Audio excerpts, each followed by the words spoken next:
I really can't believe that Topshop is dead. Topshop really, I don't, I grew up on Topshop. I used to live in the UK as a kid and even as a teenager also.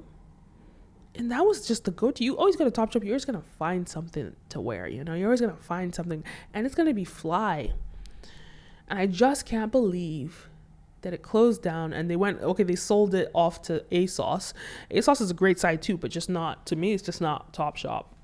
But it is the online version of Topshop. But I don't even think that they're I'm not entirely sure, but it doesn't seem like they're remaking stuff. It seems like what they're doing is just selling off the rest of, the stuff on Topshop. But either way, I'm going to talk about some of the mistakes that was clearly made. Some of the mistakes that Topshop made, some of the mistakes that a lot of people are making in fashion still. And thanks to COVID, it kind of expedited us into the metaverse. Yes, we are in the metaverse. This era is about e-commerce. So having a store is not essential, especially with the fashion industry.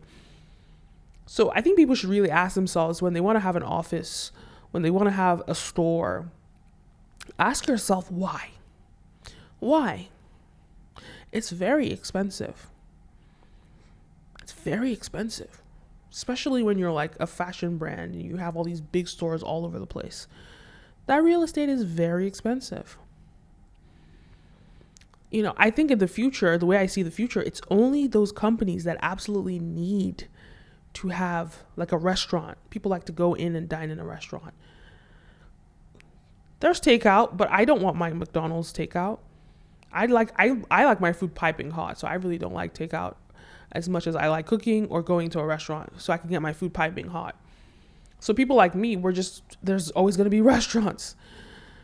But with fashion, yes, there's the advantage of trying the clothes on. That's a thing. I like to go into stores and buy and try the clothes on. But it's not the end of the world if I buy it online, don't like it, send it back. It's not the end of the world. And I just think that that's the problem, that's why Topshop went down. Because Philip Green, the owner of Topshop, first of all, he had a lot of scandal following his name, a lot of scandal.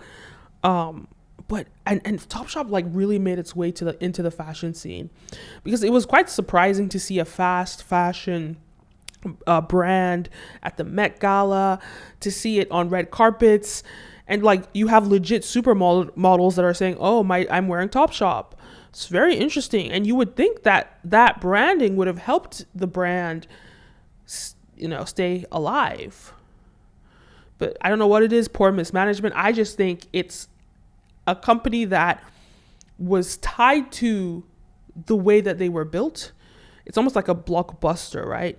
Not understanding that digitization is real. And it's here, not understanding that and not moving with the times. I think that if Topshop spent a lot more time focusing on its e-commerce space, it would still be alive today. But I fear that they really spent time, and they were great at this, because you go into the Topshop, you go into the store, and you're always going to find something. And you could be there for hours, because you keep finding new things and there's so many amazing things. So they were really focused on the floor and making sure that each shop was well stocked with a variety of things. And I get it, that was their original business model, but COVID really hit Topshop hard because people couldn't go in the stores.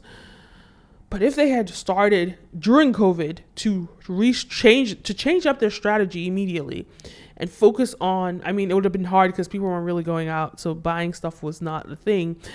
But if they had done it earlier, because ASOS has been around. I've been using ASOS basically when I was in university in America, and I couldn't go to Topshop until they opened later on. I would buy all my clothes from ASOS. So ASOS is an OG. It's been around, but I feel like Topshop could have focused on e-commerce 10 plus years ago, 15 years ago. 10, 15 years ago, they had focused on getting online or let's say 10, 13 years ago, if they focused on getting online and focused on doing that and expanding that way, because they had a lot of money, the guy's a billionaire, maybe Topshop would be here today. Anyway, that's my thoughts on Topshop. It's such a shame. It's really devastating to me, the fact that I can't walk into a Topshop and just buy something. That's just, I don't know how I'm going to get over it. Where am I supposed to go? Where are you supposed to go now? Topshop cannot be replaced, and it's such an unfortunate thing. But anyway, those are my thoughts. What are your thoughts? What do you think about Topshop closing all its stores? Are you sad like I am? What do you miss about Topshop? December 4th at 2 p.m. Eastern, I'm going to be hosting a live webinar, one time only, how to monetize in the metaverse. I'm going to be talking about crypto. I'm going to be talking about the creator economy.